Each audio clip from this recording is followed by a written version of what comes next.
Ito po yung kuya ko. Natalo daw siya ng magkano? 60,000 sa sabong.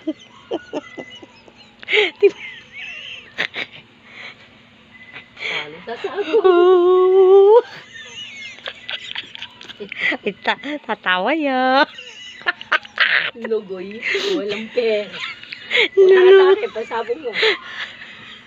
Kawawa naman. Atalo asabong wala apakain. Nakabili naman siya. 1 kilong bigas.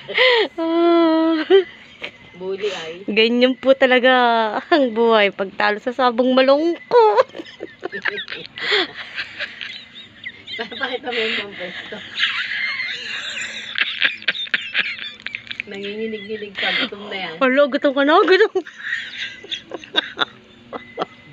Oh. Uy, uy.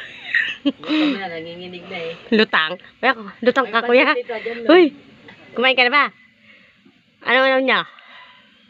Aba, nilagang baboy. Wow. Kahit pala ganun eh. Tanghali yan. Kaya umagahan. Tanghali yan. Hapunan. Ito guys ha, ito na talaga yung walang katulad na kapag natalo sa sabong, maghahanap buhay.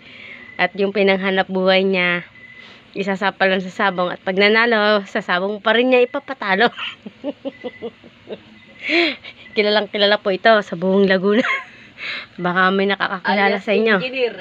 Alias engineer po. Alias Pangalanan Bakal Bote. siya.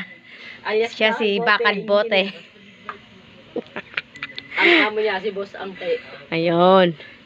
O, ayan ha. Sa mga nakakilala po sa kuya ko, ay ano na lang po siya. Shout out na lang sa inyong lahat.